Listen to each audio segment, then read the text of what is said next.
Hi, I'm Nick Frosst, and I'm going to be talking today about certifiable robustness to adversarial attacks and why and if we would even want that in the first place. A quick preamble. This talk will mainly be opinion, and I'm very open to it being wrong. So if during this conversation I say some things that you totally disagree with, feel free to jump up and say I object very loudly and dramatically, or to talk to me about it afterwards. First of all, how many people know what adversarial attacks are? How many of you have seen this exact slide before? Yeah, it's the same group. Okay. For the small number of you who didn't know, who have not been bombarded with adversarial attack literature and discourse yet, quick overview. An adversarial attack is an input that has been intentionally crafted to fool a machine learning system. So specifically, what we do is we take in this case, an image classification system. It has been trained to classify images, and an adversarial attack is an input to this network that has been changed maliciously so that it is indistinguishable to a person, but that a neural net system gets incorrect. So in this case, it's a panda, but when we add this noise pattern multiplied by a very small number, you don't see the difference. This panda looks like this panda, but the network classifies it as a gibbon. So when this phenomenon was first discovered, many researchers were very worried about it, and they began working on how to defend against these attacks.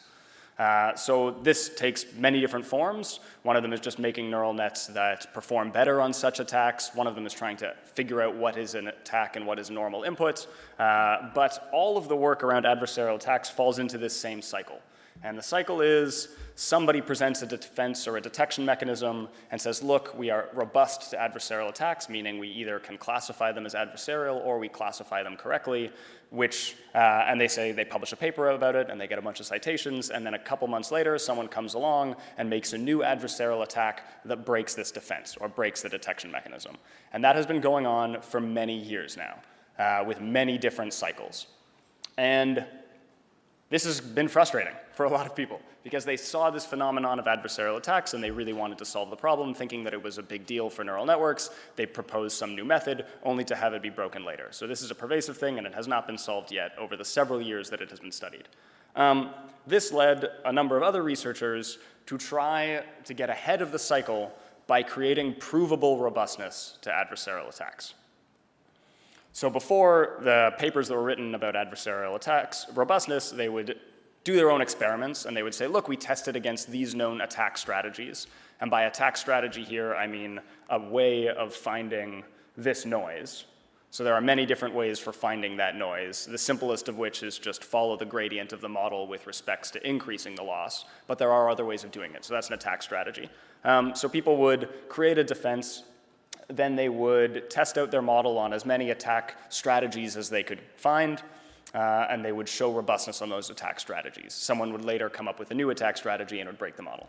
But they wanted to get ahead of this by saying, can we prove that our model will behave the same under any epsilon perturbation?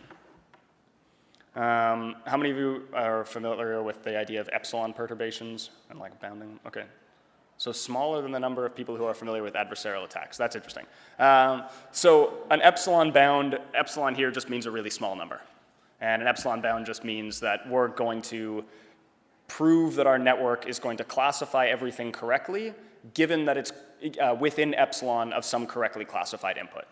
So if we could do that, and we could say, given that we classified some test case correctly, we prove that everything within epsilon of that image is also going to be classified correctly, then theoretically, we shouldn't have to worry about new attack strategies because we've already proven that any epsilon change to the image will result in the same classification.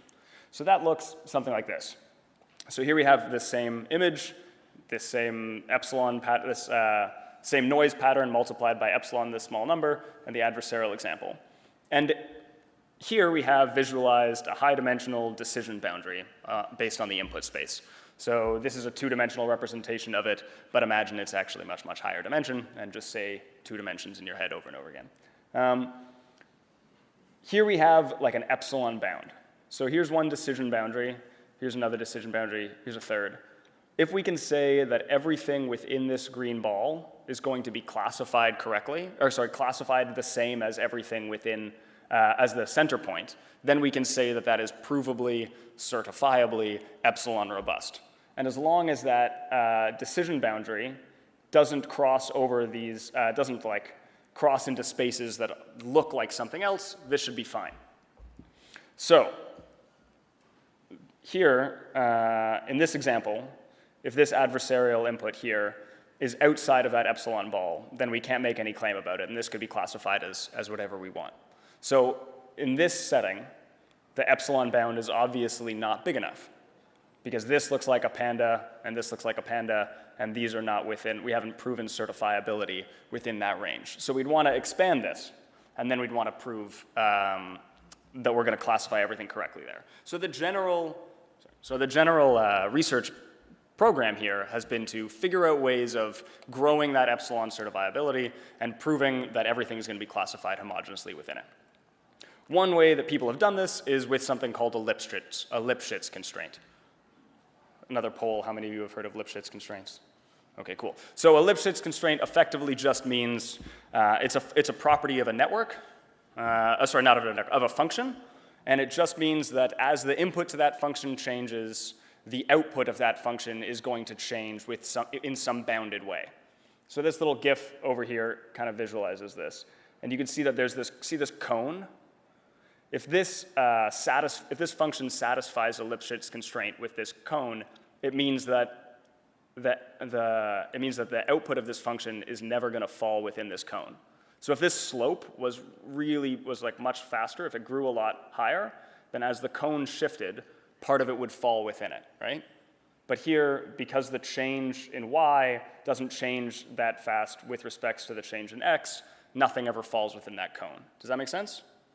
Okay, so that's a two-dimensional representation, but you can imagine that same property in a much higher dimension, where the input, the x, is an image, and the output is the classification. And we're going to say that as long as if the image changes a little bit, then the output, the classification, is also only going to change a little bit. And so that's one way that we can get towards certifiable robustness. If we prove the Lipschitz constraint in a network, then we know that you're going to have to change the input a lot in order to change the output a lot. Does that make sense? Yeah. So lots of people have written about this. Actually, that number is not very visible, but it's big. There's a lot of papers written on certifiable robustness, and a lot because it's a promising direction. It's taking this cycle that has been ongoing and trying to get ahead of it by getting something that can prove it won't be broken in the first place. But I'm not sure why. That's mainly what this talk is going to be about. Yeah. So why exactly did people do this? What was the motivation? What is the benefit? All of these things are up for debate. First of all, when you talk about epsilon robustness, really what we're saying is that a small change in the input is going to have a small change in the output. But what exactly is small in the context of images? In the literature, small means like distance-wise small. Like we treat the image as a big vector, and we measure the distance between that vector and another vector. And we can use cosine similarity, or we can use L2 distance, or L infinity distance, whatever, any number of distances. But it's still an arithmetic distance. And we make the assumption that a small change in the image, a small change in this distance metric, is going to result in visual imperceptibility. That's what set off the whole fever of adversarial examples in the first place, was that we looked at the gibbon, at the panda, and the thing that's classified as a gibbon, and not only does it look like a panda to us, but it's indistinguishable. The change is so small that we can't tell the difference at all. But we know that distance metrics, Euclidean distance, is a bad approximation for visual similarity. So this was in a paper that came out a while ago that addressed adversarial examples in general, and it pointed out that all of these things, all of these faces, are equivalently far away from this reference image. So if you measure the distance between any one of these, it will be the same number. And yet these look completely different, and many of these are obviously visually dissimilar to this one. In essence, the reason for this is that your eyes are measuring the relative properties of an image. So this one to this one, can you guys tell that this image is a lot brighter than this one? Yeah. But if I just showed you them kind of quickly, you might think that they look the same. That might be the case for that gibbon one, for the panda earlier on. I don't know. The point is that when you look at an image, you look at the relative change in things, and you try to put some semantic meaning on it. You're not looking at the raw pixel values. And so these two things that have very different raw pixel values look pretty much identical. Well, you can kind of flip that on its head and have two things. Here now we've kind of inverted it, so it looks like the face is almost like indent because all of the lighting has been changed. But these have the same distance and yet are still really dissimilar. So there's an assumption saying if we could prove certifiability then, to some epsilon perturbation, then we know that the network would classify all the things within that bound the same, and that would be good. And the reason why that would be good is that all the things within epsilon are going to look identical. But that isn't true. We know that small changes can result in very large visual perception changes, and so maybe the network ought to handle them differently. So some of our recent work in the Google Brain Group in Toronto has been on creating models that find these examples that are very close together in terms of Euclidean distance, but are not only visually dissimilar, but are semantically different. So this 0 and this 8 are within some normal, like some very small epsilon bound of each other. I think it's like 16 over 255, which is the pixel value. And yet, one is obviously a 0 and one is obviously an 8. That is also true for this 1 and the 2, 2 and the 1, 3 and the anyways, the whole thing. These are SVHN digits, by the way, so these are natural images that you can find examples that are within epsilon of the test set, but yet are not only visually dissimilar, but of a different class. So if we had a model that was certifiably robust to an epsilon perturbation, that is to say that the output of the network didn't change very much when the input to the network didn't change very much, it would necessarily get all of these ones wrong. It would if it got these ones correct, it would get these ones wrong. Conversely, if it got these ones correct, it would get these ones wrong. So this means that a certifiable network will make mistakes that we obviously don't want our network to do. Now, we tried to do the same thing on CFAR, and it worked sort of, but a little less. Here we can kind of see that to go from a dog to a deer, it extended the ears and made some of the features slightly more deer-like. Or to go from an airplane to a ship, it kind of turned the tarmac into water. But these are at least ambiguous, and obviously the changes may be semantically meaningful.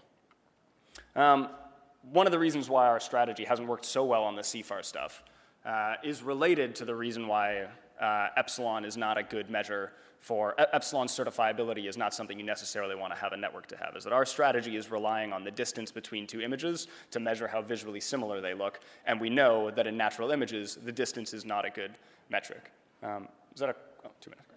So are these images distinguishable by, never mind the issue at hand, are these images, paired images, distinguishable by image recognition? By like current settings?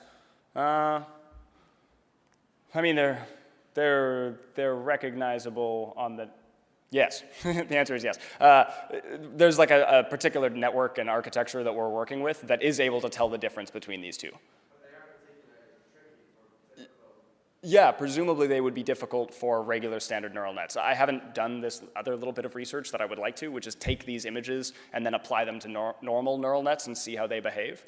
Because they should represent kind of hard examples in that in a numeric sense, they're very close together, but in semantics, they're very far apart. So it should represent an interesting case. There's a further future research that we hope to do in that direction. So the first problem is, do we even want things to classify things the same within an epsilon bound of some image? Well, maybe not, because they might look very dissimilar. Secondly, it turns out that not only can they look dissimilar, they can be semantically different. So we know not only is it maybe not a good idea, it also will necessarily get things wrong. And finally, we're not even sure if we should care about adversarial examples in the first place. So this is a slide I and many other people have used before, which is just to say that when someone talks about adversarial examples, their go-to is to say, oh no, a driverless car might be fooled by an adversarial stop sign, in that you could go up and make a small perturbation to the stop sign and it might interpret it as a speed limit or not a stop sign or something, and that would be an issue. But lots of people posit that if you wanted to mess up an autonomous vehicle, you could just knock down the stop sign. And there are many situations where it turns out that taking the gradient of some network that you have access to and making a small epsilon perturbation and then giving that epsilon perturbation back to the image and then getting it to classify isn't really the best way of screwing up a network. You can normally just break the computer.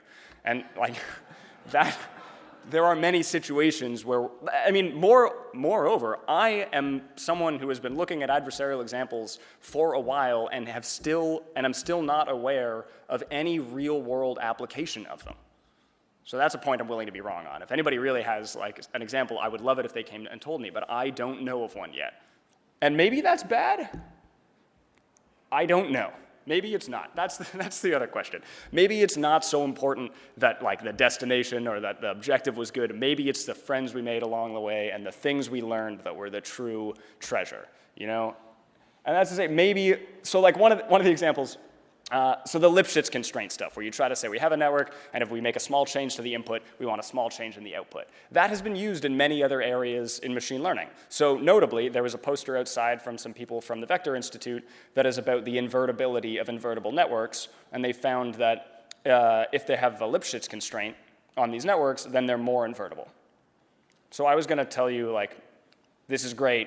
It probably means that they got motivated by the literature from adversarial examples and the Lipschitz constraints that were used in certifiable robustness, and they're able to make use of that work to get some other cool desirable property like the invertibility of invertible networks. So before this, I went and I asked them and I said, hey, did you look at the adversarial literature on certifiable epsilon robustness? Did that inspire or motivate you? And they said no. So that's too bad. They said no, but then they also said, but maybe, and that maybe they only heard about Lipschitz constraints because other people were working about it. I don't know. The first time I heard about Lipschitz constraints was in the context of adversarial robustness. It's also used for things like generative models, where you can make sure that as the input, that you have kind of a smooth transition between your latent space and the output of a network. Maybe that's a good property. I don't know. Maybe this is the way science progresses normally. Like maybe it turns out that lots of people do research on things without really thinking about the utility of them, without really stopping to formulate the problem or establish what their goal is, and maybe that's great. Maybe we got chemistry from alchemy, and maybe that's the way science ought to be. I don't know. I think it's more likely that the adversarial stuff and the fever around it and the attempts to create certifiability to a problem I don't think exists came from really great headlines in news articles. I think it has something to do with the fact that like it's a very easy narrative to say we are attempting to solve a security issue in neural networks. And I think that's a very evocative thing to work on. So I understand why lots of people did, and I understand why there's thousands and thousands of papers on the topic at this point. But I don't know. And I'm very curious as to the history of this particular like vein of machine learning, and I'm going to be really interested to see if A, I'm wrong and it turns out that adversarial attacks were super important and the only way to defend them is Lipschitz certifiable constrained networks, which could happen, or it could be the case that in a couple years the invertibility thing becomes really great and it's super important and we really needed Lipschitz constraint, and when I go ask the researchers who have been working on that, they say, wow, if it wasn't for certifiable networks, I never would have come to this conclusion. So we'll see. That's an open problem. I think that's kind of all I had. That's the end of my slides. And I have 1 minute left. So if anybody has any questions, I would love to take them.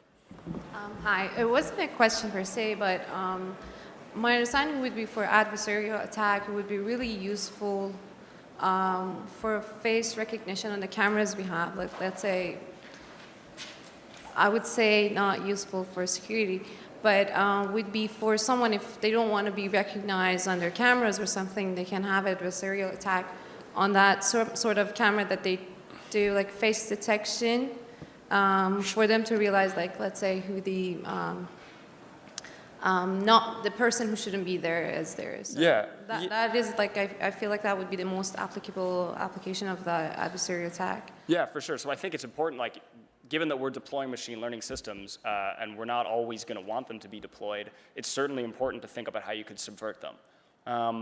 And there are like many real-world applications going. I mean, you can look at stuff that's going on in Hong Kong right now as being an important application of figuring out how to get around facial recognition software. It just turns out that making a small epsilon change to your face is not the best way to do that. If you want to wear a mask, you can wear a mask is, I mean, as the Hong Kong protesters have adopted, masks are better ways than like making small pixel changes with makeup or something. I mean, furthermore, if you want to wear somebody else's face, like there is a whole field of prosthetics and makeup art to make you look different. But I mean, if you wear a mask when you're in an airport or somewhere that you don't want to be seen, then you are being seen by wearing that mask. But you won't be detected under the cameras. Yeah. But I just think the better solution for that problem would be to just apply makeup in the way that like spies and so play authors have been doing to look like a different person, as opposed to measuring the distance between an image of your face and the image of your face slightly changed. Yeah. But yeah, no, like, it is important. I don't disagree with the idea. But again, facial would be applied to like more like a structure. Like how much makeup you're going to put to change the structure of the face. I mean. Yeah, actually, so wait, I guess to put it succinctly, the assumption in the certifiable robustness literature is that if you make a larger than epsilon change, people will notice. And so we only care about epsilon changes. But that is not true in the setting you're describing. If you had really good makeup on and you looked completely different, but you didn't look like yourself, but it was convincing, I wouldn't, like, that's still an issue. I wouldn't notice. It would fool the classifier.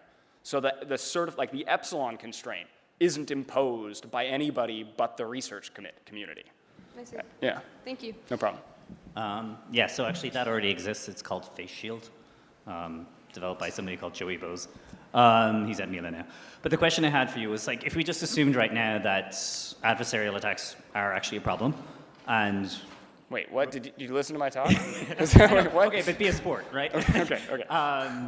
And we were saying that this whole like robustness approach with this epsilon ball is the way to do it. Are we not just? I mean, I'm on your side here by this question, and I'm saying, like, are we not just sticking our head in the sand by saying, like, okay, so I have this photo, and now this photo is adversarially robust, and now this photo, and my entire data set is adversarially robust.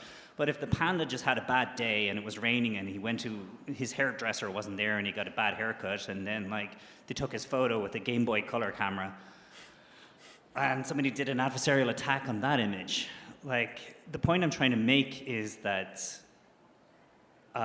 you only end up inoculating yourself for the data set that you've trained on, and you're not inoculating against generalized attacks on other images that you're supposedly able to generalize on. Yeah. Okay. So I think I understand your point, and I think when you're talking about the Game Boy, you're alluding to I think the real issue here, which is distributional shift. Exactly. And the main problem is that we trained on a training set, and then we measure the performance on the test set. And then we as people look at the similarity between those two distributions and extrapolate to a much broader set of distributional shifts. And that's the real problem. And adversarial examples are one distributional shift. Like adversarial examples, they're not in the test set, so our networks don't perform well on them, and then we're surprised, and the reason we're surprised is that they look the same to us, so we extrapolated from the performance that it should get these things correct. Yeah. Now, in your example of like the Game Boy camera, I think you mean like if normally you take photos with one camera and then suddenly you take another, and we perform an adversarial attack on there, who knows how the network's going to behave?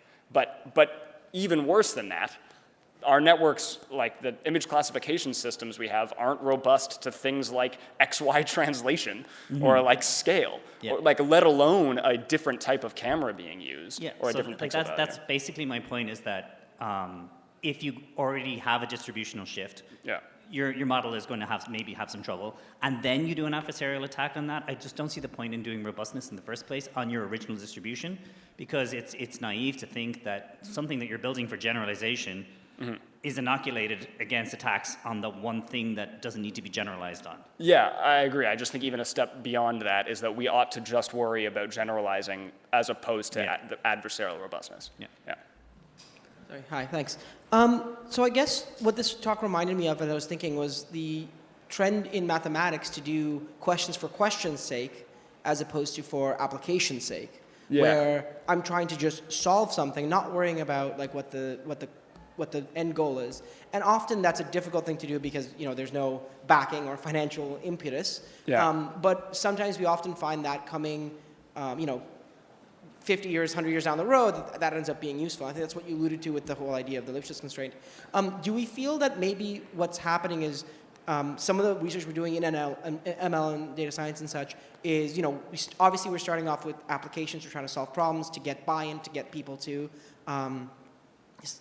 fund this research. But are we getting to a point where there's enough sort of interest and buy-in that we're switching to that more pure sciencey, pure mathematical model where maybe there's space and maybe it doesn't matter that there isn't a good why. Yeah. That maybe there's just space for people to answer questions for the sake of the question and figure out why that's good later. Yeah, so I hope that's what we're getting to. And I gave a talk on why I don't think adversarial examples are important, and I have been working on adversarial examples for 2 years now. So, and I do it because I think it's interesting, and I do it because I think there's some nice properties, and I think it's a fun thing to work on. And so I hope that we are getting to a point in machine learning where it's well established that machine learning is a good idea, and that we can try to make it better without alluding to security threats or dangers that need to be solved. I hope that's what we're getting to.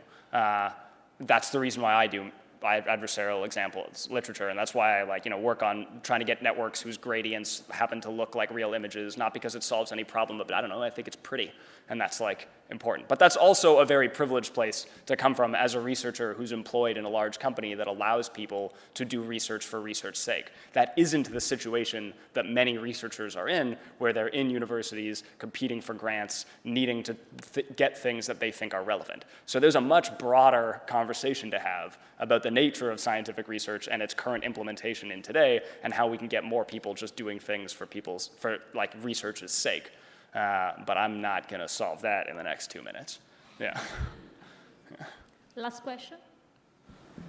Great talk. I was just curious whether, as you're going through this process of almost uncovering the very essence of maybe a collective delusion, perhaps, would you think that there are other areas where we worry about things simply because we're just afraid of change? Do you think that this is somewhat related to machine learning being applied, in people's lives, and people, because it's new, thinking, where are the holes? Have we figured it all out? How is it being exploited? And then that kind of maybe feeds into trying to go after these things.